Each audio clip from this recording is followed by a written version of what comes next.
Teamster Power 767 Reality Check with Jeff Schenfeld and Garfield Hooper.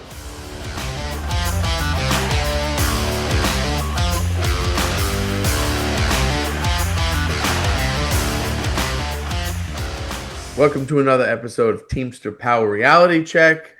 How's it going there, Garfield? It's going good, going good. I want to real quick remind everybody to be sure and put in your ballots for the delegate elections in your various locals. Here in Local 767, the Reality Check podcast is supporting the New Vision. So they are the slate on the left-hand side of the ballot. So be sure and mark that and get those in if you haven't already, because the votes need to be in and they're going to be counted here in a couple of weeks. So make sure we got to make sure that if nothing else, there's somebody else running against O'Brien. That's something that has to happen. If for a Democratic Union to work, we have to have choices. And that's the only way we're going to get it is if we have delegates that are going to vote for the fearless slate to be on the ballot. Absolutely, and it has to happen. Yeah. It has to happen. 100%. At least, at the very least, have that happen, and let it play out however the members want it to play out. They vote who they want to vote for. Probably fearless, but I'm biased on that one, right? We might be a bit biased. Yeah. So today we're going to talk about Article 11, the weekend work schedules. Yes. Now, you remember when this was brought up at the hotel when we were going over the contract? Yeah. And I remember our president saying that, they gave us their word this wouldn't happen. They wouldn't work Sundays, right? Mm-hmm. But I mean, come on. I mean, really? I mean, it's in there. It's in there. If they're giving you your word, we're not going to work on Sundays. Why put it in the contract? That's the point. And since when do we trust the company to keep their word? I don't understand why people higher up in these locals do trust the company. I don't get it. I don't get it. It seems like it's like they've got Stockholm syndrome. It is definitely Stockholm. It is. You want to just read that first paragraph? I got it. Just for the specific language, so everyone can hear it. Effective upon ratification, previously classified Article 22(4) B drivers shall be reclassified to regular package car drivers, placed in seniority according to the applicable supplement, rider, or addendum, and have their pay rate adjusted to top rate or applicable Article 41, Section 2C progress rate. Effective August 1st, 2023. Further, they will be covered by Article 37, 9.5 provisions, and 8-hour requests, as well as other rights and benefits as an RPCD. The parties agrees in those buildings that the employer is currently utilizing or elects to utilize in the future 6-day package car delivery operations, the following will apply. And then it goes down to RPCD work weeks shall be Monday through Friday or Tuesday through Saturday. The 2 work week schedules will be staffed in accordance with the supplement, rider, or addendum. And then this is important. Caveat. Yeah, this is important because any driver hired as an RPCD before 2019, August 1st of 2019, shall not be forced to work Tuesday through Saturday work week, but shall be allowed to bid such work week according to the applicable supplement, rider, and addendum. Here choice. Here in the Southern region, every year we bid the work week. So everybody has the opportunity. If you're a higher up seniority driver and you, for some reason, want to work Tuesday through Saturday, you have the opportunity to bid on that. But if you were hired before August 1st, 2019, then you cannot be forced to work that bid week, the Tuesday through Saturday, if you do not want to. But I know with all the layoffs and the buyouts, seems to be up in the air whether that's happening in some areas or another. I don't know. It's hard to keep up with. UPS has got schizophrenia at this point, I feel like. Yes. So, those are that might fluctuate who needs to be working Tuesday through Saturday, but, you've got the chance to bid at the beginning of every year. So, just keep that in mind when those roll around if you want to keep that schedule or move to a different one. Yeah, it's basic. And the thing is, the schedules are the schedules, right? They are. Then you bid, see what happens. But it's it's just what they're doing. The company is trying to gain every single angle, Yeah. and I'm just going to go off here for a second because I was talking to someone about this, and we were looking like, hey, wait, there was language about when you're laid off about 8 consecutive hours, but we actually looked and it hadn't been there since pre 1997, right? Because you have to work extra, you have to work, they don't have to. If it's available, they do, Yeah. right? That's what the contract Yeah. If says. it's But available. But but if you, a lot of places they're taking out the sort right in the middle, yeah. so you have to do it that way. So the question came up: will they eventually try split shifts with drivers? You know what I'm saying? I'm just bringing it up, and I'm not saying that they're How, going to, but how would that even work? I mean, I honestly, I'm trying not to. I try not to think about it, but Yeah. maybe some of the routes are, they try to make the routes a certain way. You know what I'm saying? Yeah. So it's a certain. I don't know, and I don't really want to. But it was just brought up. Hey, what if they do this? It's just something to maybe think about, Yeah. right? Yeah. Maybe. And personally, I've never worked in a building that had a day sort. Like I've No, only ever worked in buildings that had morning shifts and then twilight shifts. no, So, no. like, anytime somebody had an option to get their 8 hours when they were off for something like this, they had to double shift.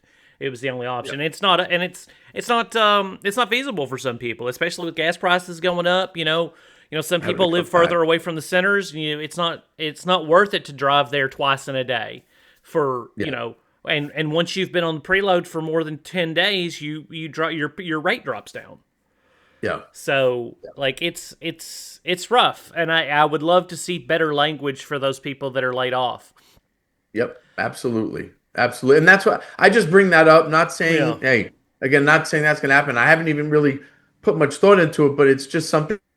If we have to plan ahead for, just in case the company tries to do something, right? And, just that's just a thought. But anyway, getting back to it, yeah. I want to um, read a couple of more sections in this. yeah, Just to a lot of this is a lot of this is just referring to staffing on Saturdays. yes, So, like, I encourage you, if you're somebody that's in that transition, to go and read Article 11. It's only 2 pages. It's not even two yeah, pages. It's like a page and a half. That's page yep, 35 and 36 in your contract. Go read it, because that'll be important information to But I did want to hit up on these last two.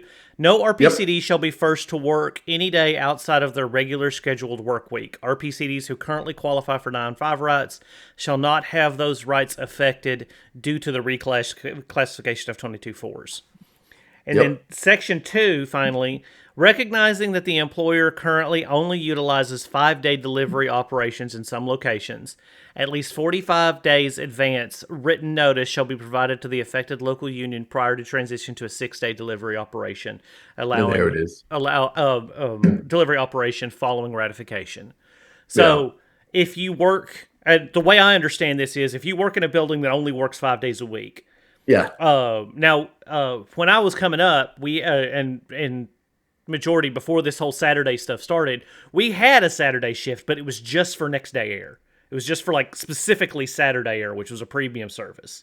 And yeah, this yeah. ground operation has only been going on for what, about 8 years, 9 years? Because it when I we guess something like, yeah, yeah, 2018, 15-ish, 19. or was Yeah, it? yeah. Because I think it was before COVID that they started doing this. Yes. No, Yeah, they did. It yeah. was. I think it was like maybe 2019, Yeah, something like something like that. that. Okay. When they really Yeah. started raising it out. But if you happen to still work in a center that doesn't work 6 days a week, just know that, the company is required to give a 45-day notice before they intend to change that. Like anything, like a change of ops, like Yeah. the same, it's Yeah. basically doing the same thing as that. And yeah. So Um, it's, I mean, I mean, that's important. Just yeah. some things to know in Article 11, right? Just, Yes. a lot of the changes had to be made, like certain implementations, they've been done already, they've had to been done. So, but that's Article 11. So next we're going to go into Article 12. Yes. And, I mean, there's a couple of different parts to it. It says polygraph time clocks, but, you know, and I'm gonna say something like, and it says upon request, an employee or the union may inspect the records of the employee's time recorded on the diet or other devices on the previous day's work. So the time card edits, right? The Yeah. time cards, I mean, it's that has to be made available. Yes. Okay, and you have to be able to see. We did that years ago, and we were gonna file a grievance, and the manager wasn't putting it out, but the labor manager said, no, no, no, no, this is part of the contract. And ever since then, like every morning, they give it. They They know should they have be. to give it. There should be a paper copy of the previous days, Yeah. WR, which I don't know what it stands for. Do you know what it stands for? That's what they call it, WORs. Work, worked on road hours. Maybe, who knows? Well, but yeah, They should be a sheet out that is able for you to look and see what hours you worked, what you were coded as, any difference, and then also like anybody else in the center. So if you were told to go home one day and you happen to look on the next day that somebody lower seniority than you worked, then yep. you should be able to file on that person because they worked them out of seniority. And Yeah. if a supervisor worked, they're supposed to be on there. And if a Supposed to be. supervisor worked, they're supposed to be on there.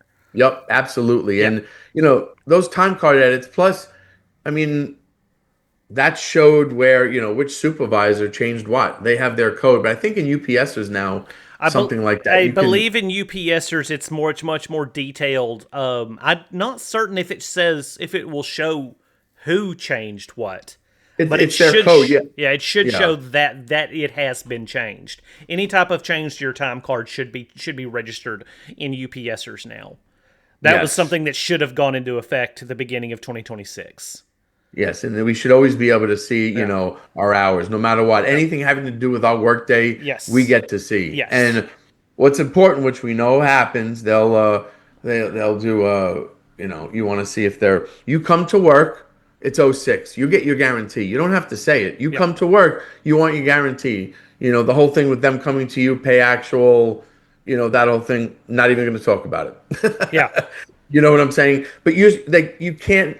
But what they do is they'll change it to 05, right? Yeah. How many times have they done that? All right? the time, yeah. And There was a big to do about it several years ago in our local.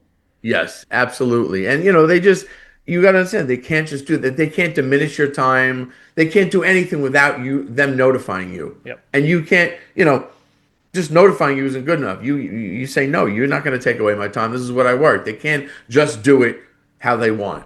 That's it. That's stealing time from us. Yes.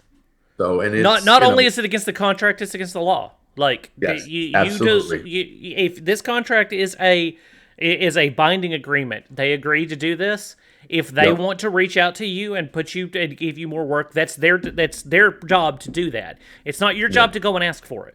If they give you 8 hours worth of work and you do it in 7, then they have to then say, "Hey, we need you to go get your rest by going and helping somebody else." Yeah. If that's the decision if that's the decision that you make. But under no circumstances do you have to go, "Oh, I want to go out to them and say, "Hey, I want your 8." If they ask you if you want it, then and you say yes, then by all means.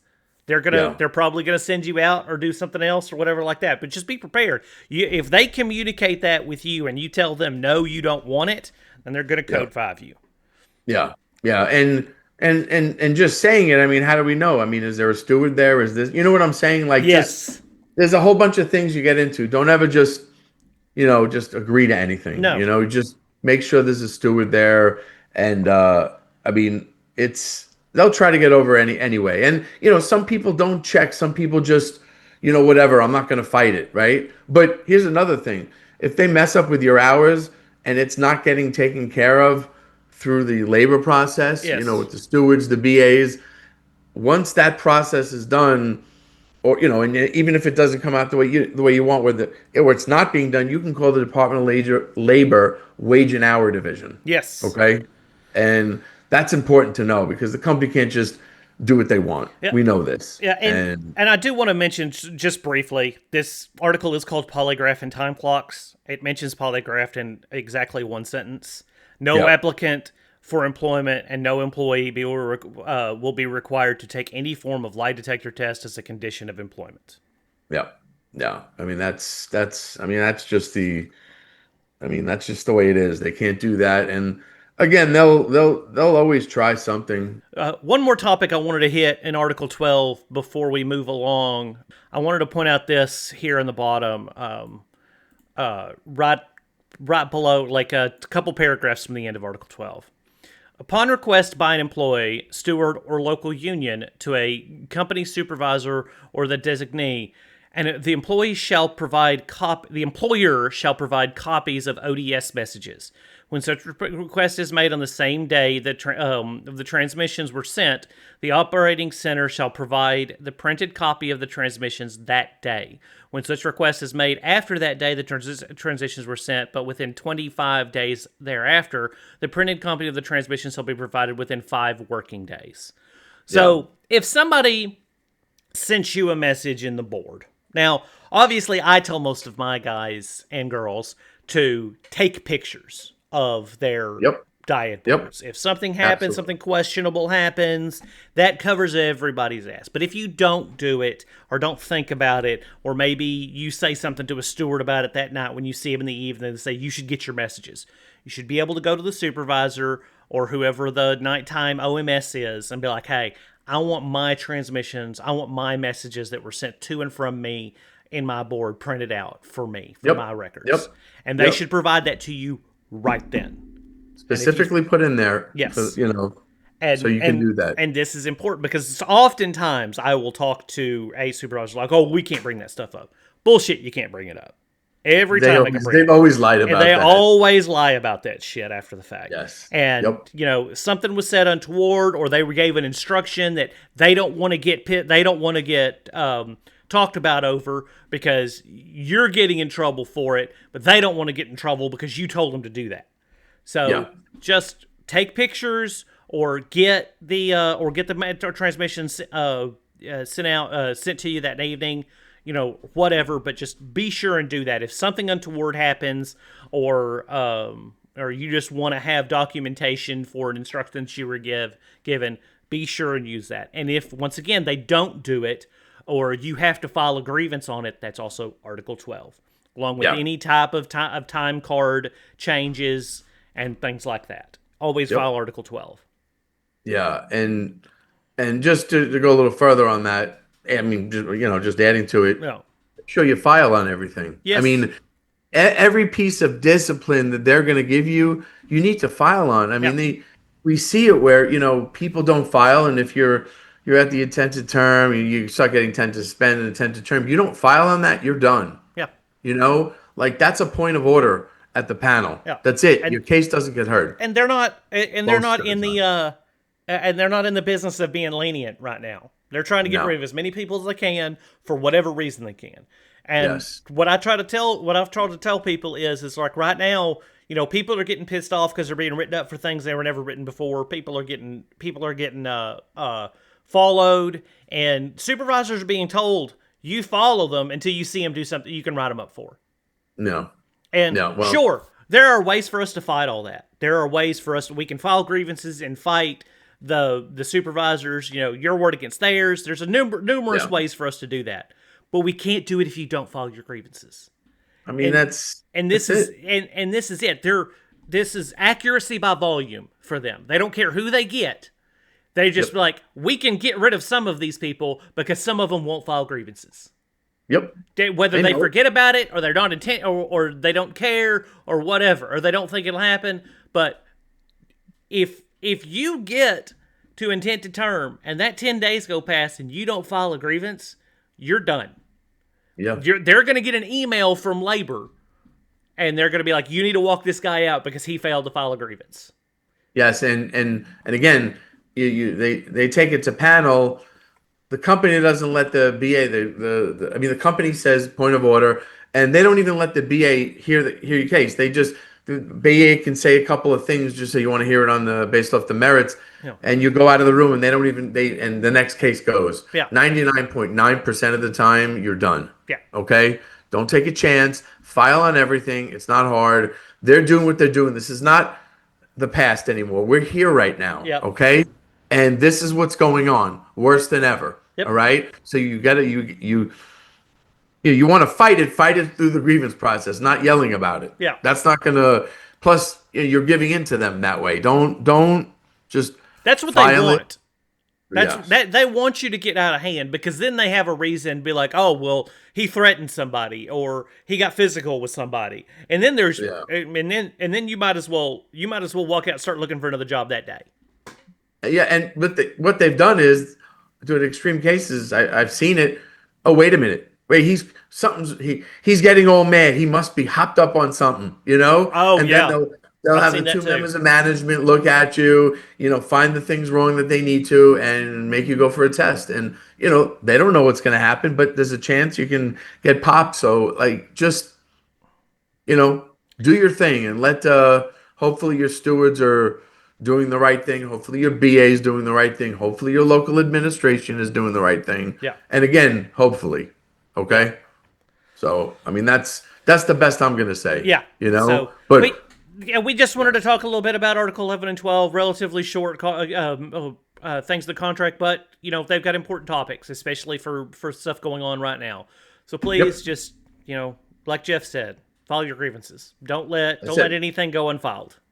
Yep. And we're going to end on that, because file grievance is the most important thing, or else you're going to lose your job, right? Yeah, 100%. All right. So for myself and Garfield, everyone have a good day. We all deal with national language, but on this podcast, when it comes to supplemental language, we deal mostly with the southern region. And as always, it's best to get advice from your local stewards or business agents. If you would like to reach out to us with any questions, we have an email address, 767realitycheck@gmail.com. That's 767realitycheck@gmail.com.